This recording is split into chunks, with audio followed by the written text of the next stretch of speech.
We are styling this wig while I tell you why I am no longer begging brands to work with them. I'm taking the Curl La La by Aunt Jackie's. I love this stuff. I use it on my natural hair and on my wigs. I've gone through 3 tubs of it.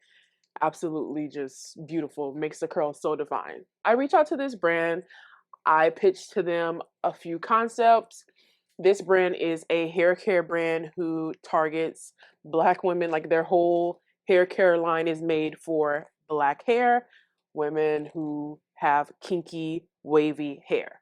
I reach out to the brand and I'm like, hey, my name is Natalie. I'm a content creator in the makeup and lifestyle niche. I tell them, like, this is why I want to work with you. And the pitch was super duper personalized. Every single one of my pitches that I send out is personalized. I don't believe in sending pitches that are just copy and paste templates. If you do that, you're not going to get a response back from the brand. And if you do get a response back from the brand, it's going to be them telling you they don't want to work with you because, babes, they get like thousands of emails every single day about how I love your product so much and these are the deliverables that I can do for you. Oh my God, please work with me. Give me free product. They don't care about that. They want to know what you can do for them and why they should actually hire you over these other people. Pitch was super duper personalized. I even went to their website because this is what I do when I want to poach a brand. I go to their website, I see what they're promoting, I see what they need to bring more attention to, and I look at their news feeds, all that, see what they need to bring more attention to.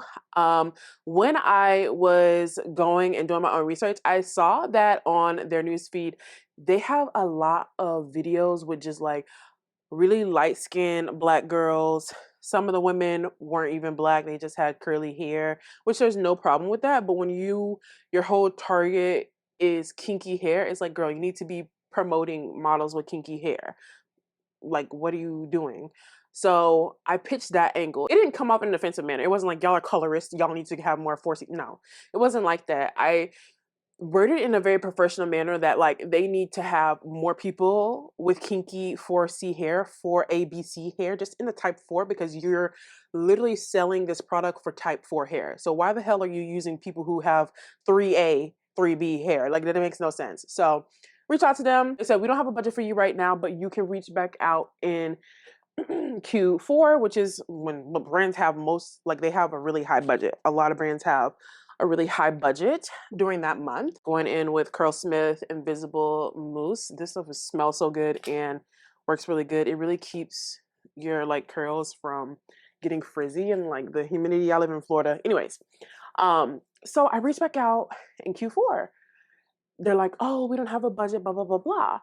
I'm like, oh, that's interesting because I see like I literally can see them running ads. Like, if you are in this field, you're a UGC creator in general, we are all kind of in contact. Like, we are in contact with other creators who work with these brands, and we also look and do our own research to see what type of ads they're running, or if they're running ads to know if they're actually hiring creators. And that's what I did. I use this platform called PIPI ads, and it shows the ads from different brands, what they have running, what ads perform the best for them. Like, it gives you all the information that you need, basically. So I was like, oh, okay, like I can see what's doing well for them. Keep in mind, all their ads were light-skinned women, which is another reason why I pitched to them the way that I did. And I'm like, okay, like they definitely are like, you need to get this together. Like, your brand is for type 4 hair, and you're still sitting here with these models that are not type 4, these creators who do not have type 4 hair. Like, it's looking very suspect for you. Now, that should have been enough for me. That should have been red flags. Like, that should have been like, girl, they don't want to work with you. They don't want to work with you. They work with people who have this type of hair, even though their marketing is type 4. They work with people who have this type of hair. That should have been enough for me. But I learned this thing where when you're a creator, you have to be on the Delulu bus going down Delulu Lane and turning on Delulu Street and going to Delulu World. Like, you have to be delusional to make it work in this industry. You have to be, or else you will get a lot of imposter syndrome. You will let things really get to you, and it's just, that's not it. So I was on my little Delulu Express going down Delulu Lane, and I'm like, they'll work with me, whatever. In my opinion, I was a perfect candidate. I was a perfect candidate. So I'm like, okay, like it's it's Q4, like they should have all the budget they need to work with me. Like you're telling me to reach out in Q4, that's what I'm doing. So I reached back out and I'm like, hey, like we talked about working in Q4 when your budget opened back up, and these are the content ideas that I now have for you, etc., etc. I always come to them with a vision and not just deliverables. Pitch a vision. Don't pitch deliverables. You're not going to hear back. No one gives a fuck that you can do 3 reels for them and 2 photos. Okay. What vision do you have that you're trying to make come to life? I gave them the vision. They had all the information they needed to succeed. And they're like, oh, we still don't have a budget. Like, our budget's full. Girl, it's literally like September. I'm in September. Like, that's the earliest you should be. Not the earliest. You can start before that. But for me, I started in September to pitch Q4, right? And they're like, oh, we still don't have the budget. I'm like, how the hell y'all don't have the budget? Y'all are just starting to y'all are just starting to hire for Q4. How y'all don't have the budget? I'm not late, babes. I'm like, all right, cool, whatever. And then after that, I'm like, okay, they clearly don't want to work with me. Like, whatever. I'm not their cup of tea. Whatever. I'm not gonna be desperate. If you don't want to work with me, baby, I'm not gonna get on my hands and knees and beg you to work with me. Period. Point blank. Especially when you're making it the way that it is, and especially when you are literally sitting here in my face, basically telling me I don't care about the lack of diversity on our channels. I don't care that we're promoting girls with type 3 hair, no C strands whatsoever. We want to hire who we want to hire. Like, girl, okay. I'm like, whatever. They don't want to work with me. Cool, cool. Fast forward like a few weeks later, and I see them pop up on my feed. And I'm like, I'm salty at this point. So I'm like, oh, these motherfuckers right here, they on my feed. Ooh, I see them. This wig is so pretty with a headband. If you wear this wig without a headband, my mom told me I look like Lionel Richie without the headband. So we're gonna keep the headband. So I'm like, okay, I see them pop up and I'm like, oh, let's see who they're promoting. Maybe they actually have someone who has type 4 hair. Maybe they didn't need me because they actually hired someone who has type 4 hair, and this is going to be their new type 4 hair girly. Like, brands do that. They will hire you specifically just so you can be that one little golden child, so they can be like, oh, I'm not racist. Oh, I'm not lacking diversity. Look, I have this one person who does it all. Like, girl, they do that. If you don't believe me, go down some of your favorite brands pages and you'll see that same creator over and over again promoting that one specific product from their brand. All right, I'm like, cool, whatever. I'm like, oh, she's cute. Like, she looks cute. So she's like, oh, like, today I'm going to be doing my regular hair routine with so and so, featuring these products. And I'm like, oh, tell me why I'm going through the video still, like it's playing. She pulls out the products and she hops in the shower and she's washing her hair, but it's a wig. This brand really decided that they didn't want to hire me. They will hire someone who was going to wear a wig to fit the aesthetic that they want to promote these products. And you hear the silence? Because maybe it's loud. Are you serious? You don't even want to hire creators who have 4C hair. Now keep in mind, like, I love my wigs. I'm wearing this wig today. I love a good wig. She's cute. She gets it done. I like dealing with wigs because they're less work than my actual hair. And I don't have to damage my hair when I want to get a certain look.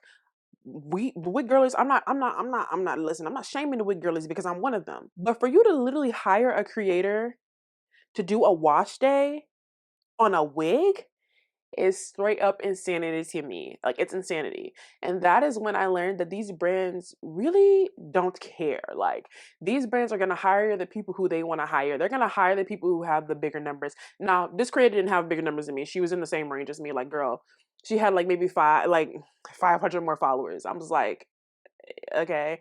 So I was like, cause I like looked and I'm like, so why did y'all hire her to wash a wig? Like, does she have more followers than me? Like, it would make sense. Okay, you hired her because she has more followers than me. She has more reach. You're gonna get your ROI back. Like, whatever.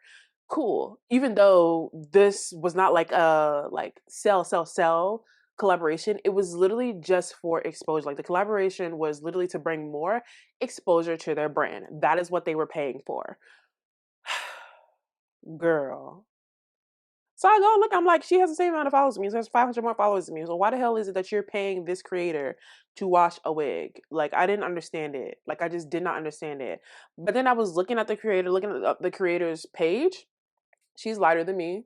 She's like you know, like she looked mixed, but I don't know if she is or not. I didn't go that deep into the girl page. Like I'm not a stalker. She looks like she could be mixed. And so it was just crazy to me. I'm like, these brands really don't care. And that was a day where I just decided that I am not going to sit here and beg a brand. After I reach out to you 3 times and you're still giving me the runaround, I'll go on to the next person. I'll pitch to your competitor and get on like and get it popping. Like I know the quality that I bring to the table. I know the type of content that I make. I know what you can get in return from working with me. I'm not going to sit here and beg you to work with me. That's crazy. So I say all this to tell creators, new creators, even experienced creators, if a brand is giving you the runaround and they've been giving you the runaround after 3 times of pitching to them, girl, just forget it. Like they don't even want to offer you gifted at that point. They don't want to offer you nothing at that point. It's like, what's the point? Don't be desperate. Don't force it. These brands do not care about you. I'm so sorry to put it that way, but they do not care about you. But there are brands that do care about you and that you are not going to have to beg to work with you. They're going to see your potential. They're going to see the quality in your work. They're going to see your craft and they're going to be like, oh, Natondeck, I want to work with her. She brings so much potential. Like she has this radiant glow.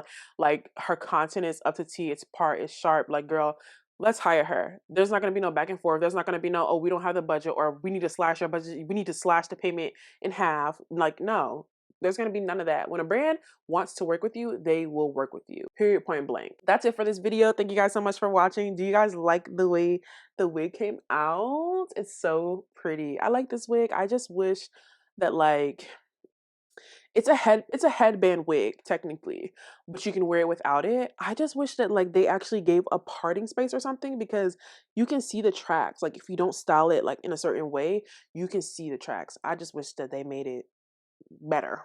You know, that's it for this video. Thank you guys so much for watching. If you made it this far, make sure to like, comment, and subscribe, and turn on my notification bells to get notified when I make videos. That way you can be a part of the Natty Gang, because baby, over here in the Natty Gang, we get that thing banging. Gang, gang.